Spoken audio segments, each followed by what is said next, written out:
Bonjour ou bonsoir. J'ai voulu faire cette vidéo qui sera peut-être plus courte que les précédentes, juste pour vous parler un peu d'orchestration. Alors le sujet est très ambitieux, c'est très vaste, un peu comme l'harmonie, mais ici aussi je souhaite vous donner quelques points de repère, en tout cas ce qui me semble être important. À nouveau, hein, je ne suis pas la référence mondiale et historique sur le sujet, mais je veux au moins partager ce que j'ai cru comprendre. Donc, l'orchestration, ça passe déjà par une première chose, qui est de connaître ces instruments. Donc, dans les instruments d'orchestre, vous avez toutes les sections des vents, donc vous allez retrouver les flûtes, les bois, les clarinettes, les bassons, les contrebassons, les corps anglais, etc. Donc, beaucoup d'instruments, une grande famille. Vous avez la section des cuivres avec les corps, les trombones, les trompettes, les tubas, etc. Vous allez avoir toutes les percussions avec les timbales, les cymbales, euh, etc., etc. Un grande famille. Vous avez également la section des cordes, qui est la plus importante, avec les deux violons, violon 1, violon 2, les altos, les violoncelles et les contrebasses. Alors, je vous ai indiqué l'ordre dans lequel ils apparaissent, hein, dans les partitions d'orchestre. Il y a une raison à ça, certainement. En tout cas, une bonne raison historique. Maintenant, quand je dis connaître les instruments, c'est bien sûr connaître leur nom. Alors, je les ai indiqués en anglais parce que la plupart des librairies d'instruments virtuels, d'ailleurs toutes, sont en anglais. Donc, j'ai donné les termes anglais, comme ça vous pourrez vous y retrouver plus facilement. Donc, connaître ces instruments, c'est connaître cinq choses. La première, c'est comprendre la dynamique. Donc, du son le plus pianissimo au plus forté. Donc, comprendre la plage dynamique des instruments.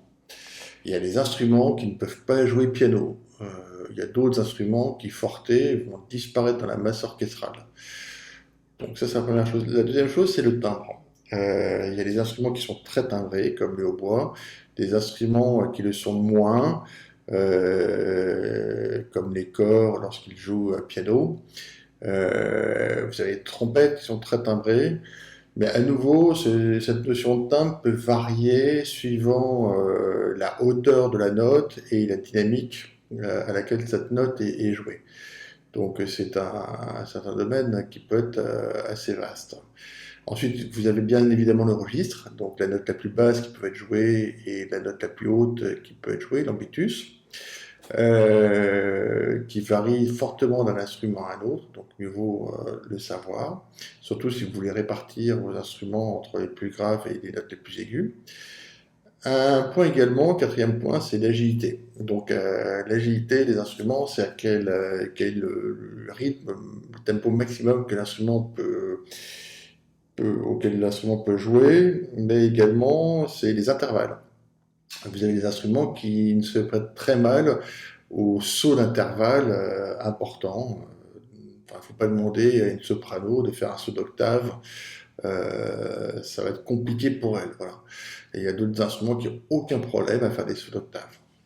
Et ensuite, le cinquième point, ce sont les articulations ou les techniques. Donc, pour les cordes, vous allez avoir les plus connus, qui est le staccato, le pizzicato. Mais il y en a beaucoup d'autres qu'il faut apprendre et qu'il faut appliquer, maîtriser, je ne sais pas. En tout cas, ces cinq domaines, dynamique, timbre, registre, agilité, articulation et technique.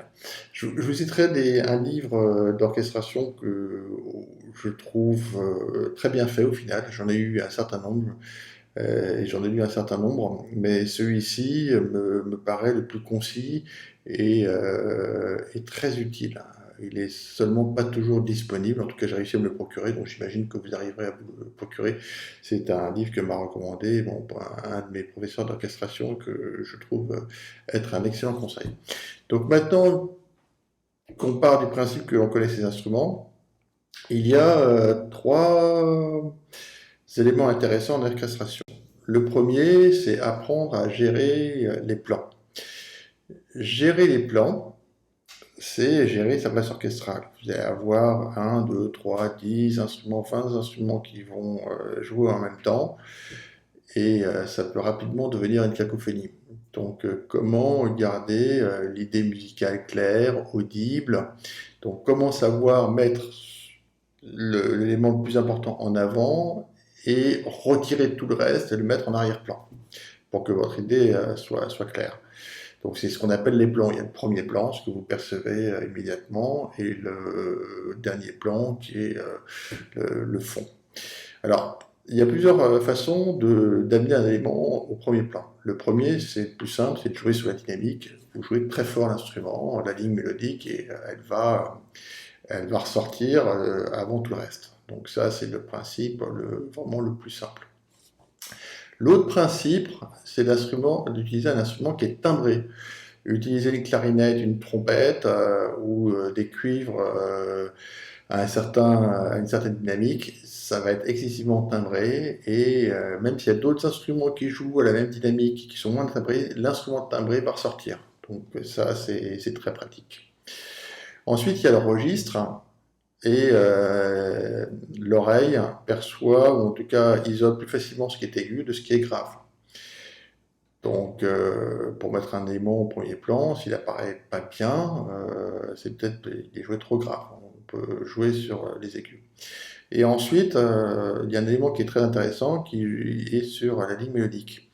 Si vous avez un mouvement d'un instrument qui est très resserré, eh bien, il aura tendance à disparaître au second plan par rapport à un instrument qui va jouer une ligne avec des sauts d'intervalle. Donc, ces 5 clés étant données, vous voulez mettre en avant, ou en tout cas vous voulez retirer des éléments du premier plan, bah, vous baissez soit la dynamique, soit vous prenez un instrument moins timbré, soit vous mettez dans les plus graves, soit vous ralentissez le rythme harmonique, soit vous lui faites faire des mouvements conjoints. Plus conjoints que disjoints. Donc ça, c'est gérer les plans, c'est la première chose à pratiquer en orchestration pour gérer la masse orchestrale et pour éviter que ça devienne une bouillie. La deuxième chose, c'est créer des contrastes. Alors, les contrastes, on va retrouver à peu près les mêmes termes.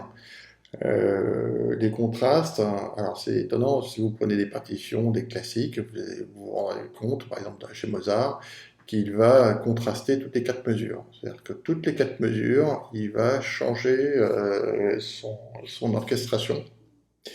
En tout cas, c'est un principe assez régulier, et c'est quelque chose qu'on va retrouver assez souvent chez d'autres compositeurs. Donc c'est un peu cette création d'effet de surprise. Et cet effet de surprise, en fait, s'appuie sur 9 leviers. Le premier, pour créer le contraste, on change de timbre. Donc on timbre différemment, on fait apparaître d'autres timbres, on modifie les timbres dans l'orchestration. On peut modifier le registre. On jouait aigu, on va tout de suite faire une ligne, on va faire 4 mesures suivantes, graves, lourdes. Ou sinon, on va jouer sur la dynamique. On avait quelque chose qui était pianissimo, et on va tout de suite jouer quelque chose qui est fortissimo pendant 4 mesures. Donc on va créer le contraste. Ça, c'est 3 leviers assez compréhensibles.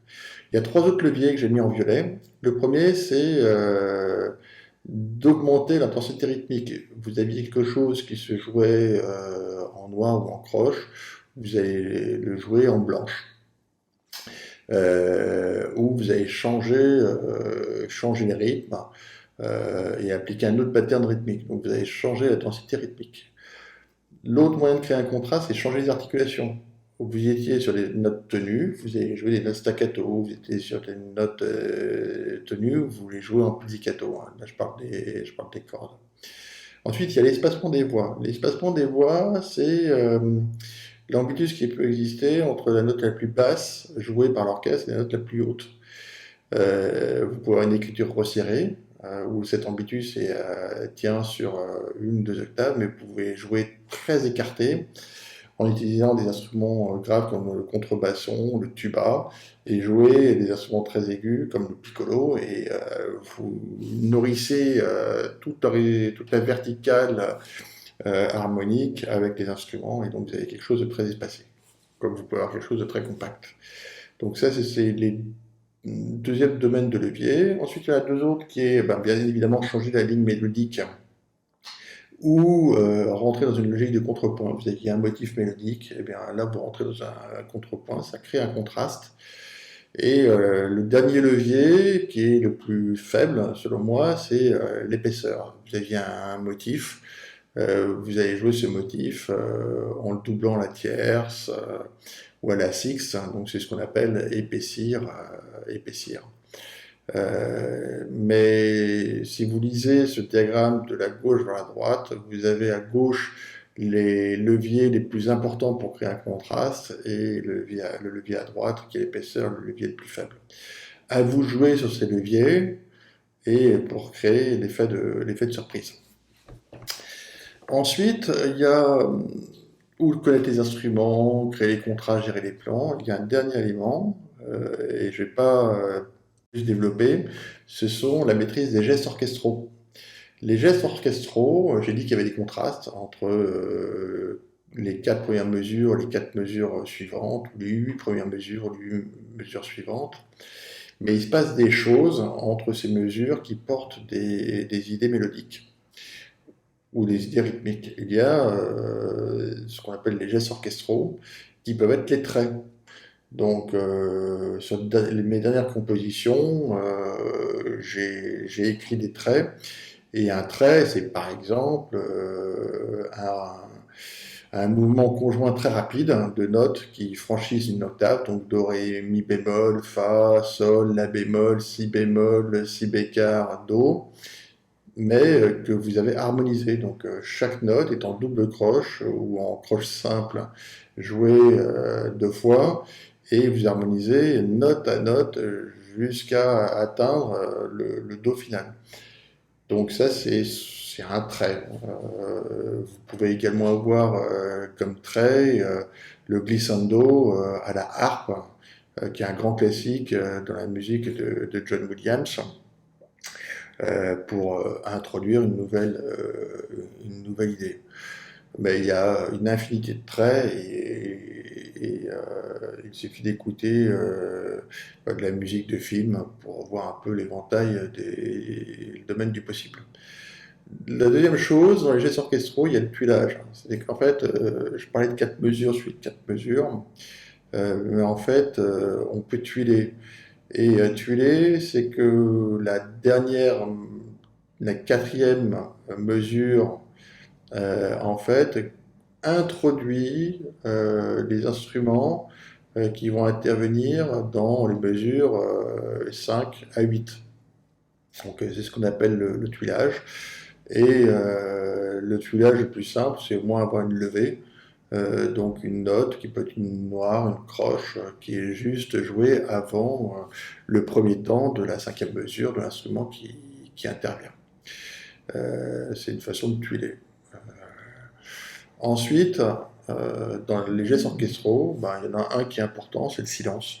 C'est ne rien jouer du tout, suspendre l'orchestre pendant une mesure ou une demi-mesure, c'est intéressant. Donc j'ai mis 3 petits points parce qu'en fait, les gestes orchestraux sont très nombreux. J'ai mis les 3 qui sont les plus que l'on entend le plus régulièrement. Mais je voulais conclure par quelques conseils. Donc, à nouveau, je suis toujours en apprentissage. Je compose régulièrement, j'apprends régulièrement. Et c'est ce que je vous invite à faire, hein, c'est pratiquer, étudier, pratiquer, étudier, pratiquer. Donc, et les progrès viennent progressivement. Il y a donc deux choses que je peux vous recommander. La première, c'est un livre d'orchestration que je mentionnais en introduction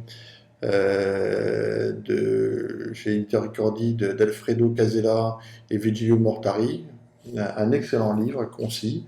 Alors il y en a d'autres, hein, je ne dis pas que les autres sont des mauvais livres.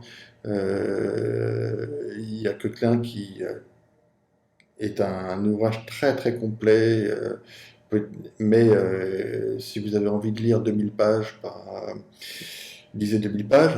J'en ai lu une grande partie, mais c'est bien d'avoir un pense-bête et le livre d'Alfredo Casella et Virgilio Mortari, même s'il fait 80 pages ou 100 pages, est un excellent résumé et tout y est. Donc ça c'est la première chose. Vous avez Adler également, qui est en anglais, qui a un excellent livre. Enfin, bon. Maintenant, dans l'étude, il n'y a pas seulement les ouvrages de théorie, il y a les partitions. Alors, je vous invite bien évidemment à regarder les partitions des grands maîtres, Mozart, Beethoven, jusqu'à aujourd'hui. Il y a des partitions qui sont particulièrement intéressantes, mais vraiment onéreuses. Mais je pense que c'est un bon achat. Ce sont les partitions de John Williams. Donc, je vous en ai mis une copie, les partitions de Star Wars, suite pour orchestre. Ça peut être assez complexe, mais c'est un recueil, je trouve, de ce qui se fait de plus sophistiqué en termes d'orchestration quand on fait de la musique à l'image. En tout cas, c'est une très très bonne lecture et on peut y passer beaucoup beaucoup de temps. Donc voilà pour cette introduction à l'orchestration. Je vous souhaite une bonne soirée, une bonne journée et je vous remercie beaucoup pour votre écoute. N'hésitez pas à liker cette vidéo, à poster un commentaire, ça aidera la chaîne. Voilà. À très bientôt, au revoir.